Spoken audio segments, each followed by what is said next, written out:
Hi, grade 12s. Today we are going to take a look at conditional probability. When we say conditional probability, we are looking at events whose probability is dependent on the events that preceded them. So let's do a few examples to try and get a good feel for this. Okay, here we go. First example. What is the probability of drawing two clubs from a deck of cards? Now, when we talk about two clubs, I'm talking about, oh, my orientation is way off. So please give me a second while I orient this, just so that we don't end up with some really crazy text. There we go. That's going to be better. Okay. So when we're talking about this, we're talking about no replacement. So the first card is drawn, and then the second card is drawn. So when we're drawing two clubs, that means the first draw is a club, and that means the second draw is a club. So the first draw is going to be pretty easy. We know that a deck of cards is divided into 4 suits. Each suit has 13 cards. So the probability of getting two clubs in a row with no replacement would be 13 out of 52 times, but now we have to think about it for a second. If we drew a club in our first draw, then there's only 12 left to grab. So we're down to 12 clubs left, and because we picked a card out of the deck of cards, there's only 51 left to choose from. So it's going to be 13 out of 52 times 12 out of 51. This can be simplified the following way. Well, we know that, what do we know? We know that 13 goes into itself once, it goes into 52 4 times. But we also know that 4 goes into itself once and it goes into 12 3 times. And finally, 3 goes into itself once and it goes into 51 17 times. So we could multiply 13 times 12 and get 156. And then we can multiply 52 times 51 and get some really big number. Or we can simplify it like this. And if we go top times top, bottom times bottom, we get an answer of 1/17. There's a 1 in 17 chance of drawing two clubs in a row from a deck of cards. Now, a couple things. Just remember what I've mentioned before about expressing probability. You can leave your answer as a fraction, no problem. If you turn it into a decimal, it must be 2 decimal places. And even if you take that same decimal and make it into a percent, then that percent must also be to 2 decimal places. Your final thing that you write is considered your answer. And your answer has to have 2 decimal places if it's a decimal or a percent and it's not an exact value.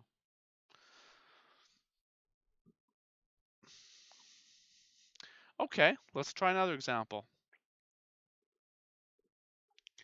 According to a survey, 62% of FCI students enjoy playing sports. Of those who enjoy playing sports, 48% actively play basketball. What is the probability of randomly choosing a student from FCI who actively plays basketball? So, what we have to do here is we do have to use this formula, which I'm going to bring down here. The probability of A and B both happening for any two events is equal to the probability of A times the probability of B given A. So what does that mean? Well, in this situation, it says 62% of FCI students enjoy playing sports. So that's going to be are A. It also says that 48% actively play basketball, but it also says this: of those who enjoy playing sports, 48% actively play basketball. So that right there, because they do both of those things, is going to go right here. What we're going to be looking for in this question is the probability of randomly choosing a student who actively plays basketball. So all we're doing is plugging in those numbers into this formula and solving for the probability of B given A. So this is going to be 48%, this is going to be 62%, and this is going to be the probability of B given A. So the probability of B given A is going to be 48% divided by 62%, which is going to give us,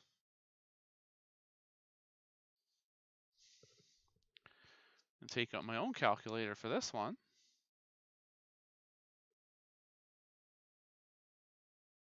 77.42% if we write it as a percent. So that is the probability of finding a student from FCI who actively plays basketball.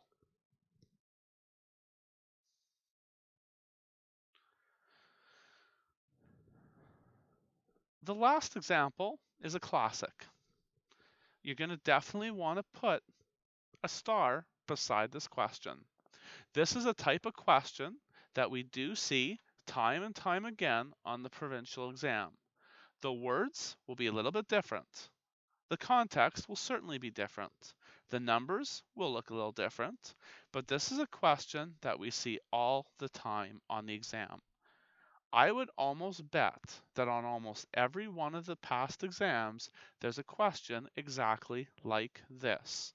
There's an event with a certain probability, and it's a binary event, which either means it happens or it doesn't. And if it happens, the second event probability is one thing. But if it doesn't, then the second event probability is another thing. This is a classic. Definitely, if you're going to remember one thing only from today's lesson, remember this question. Here we go. Julie gives Malcolm pep talks before most of his badminton games. In fact, she texts him before 75% of his badminton matches. If she gives him a pep talk, Malcolm wins 80% of his matches. If she does not give him a pep talk, he wins 44% of his matches. On a random game day, what is the probability Malcolm will win a badminton game? So to do a question like this, the most common way to solve a question like this is with a tree diagram. So the tree diagram is going to look at the first thing that we're wondering is Julie going to give him that pep talk? So if the pep talk happens, is the first outcome, and no pep talk is the other outcome. And there is a 75% chance of the pep talk, so therefore there must be a 25% chance of no pep talk. If the probability of something happening is 75%, then the probability of it not happening is 100% minus 75, which is 25%. So those two probabilities must add up to 100. Now, based on that, we can find out the chances of Malcolm winning under both scenarios. So if Malcolm gets that pep talk, well, he's winning 80% of his matches. So here we're going to say win, loss. Win, loss. He wins 80% of his matches if he gets that pep talk. No pep talk, and he must also then or rather if he gets that pep talk, sorry, I'm jumping ahead of myself. If he gets that pep talk, there's a 20% chance he wins the match, or 20% chance he doesn't win the match, or he loses the match. Now, if he doesn't get a pep talk, his probability of winning the match is 44%. Therefore, his probability of losing the match would be 56%, not 54%, but, okay. And let me just go chunk. Okay. 56%. So there's 4 outcomes in this tree diagram. It's not as big as some of those other tree diagrams we looked at. Here are the 4 outcomes. Gets a pep talk, wins. Actually, I'm not really fond of that. Let me try that again. Gets a pep talk, wins. Then there's gets a pep talk, loses. Then there's no pep talk, win. And then there's no pep talk, loss. We are asked in this question for the probability that Malcolm will win. So we're looking for all outcomes where Malcolm wins. So because we're looking for all outcomes that Malcolm wins, really at the end of the day, we are interested in this outcome right here and this outcome right here. This outcome where he loses and this outcome where he loses are none of our concern. We're interested in the 2 branches where he wins. So what we need to do is we need to find the probability of both of those branches of the tree diagram. So we'll take a look at the one on top. To get to the first check mark, she has to give him a pep talk. And there's a 75% chance of that. But once she gives him the pep talk, there's an 80% chance he'll win. So the probability of this first part of the tree diagram would be 75% times 80%.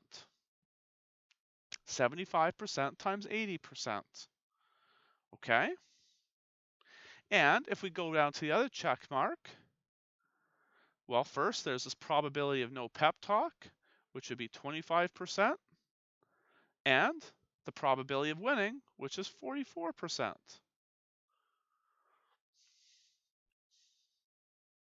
So what we're going to do is we're going to find both of those probabilities and we're going to add them together.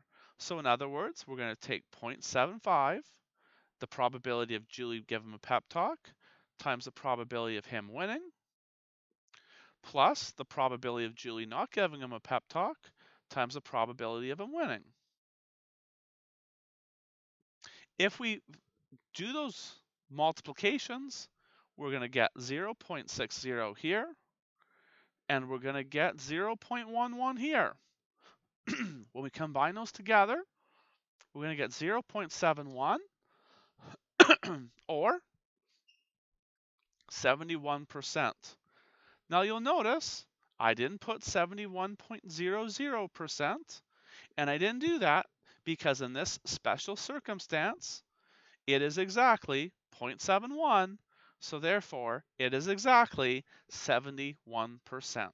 So on a random day, not knowing whether Julie sends him that good luck text message, we know that there's a 71% chance Malcolm will win. Practice questions are on pages 350 to 353. Do numbers 1 to 20.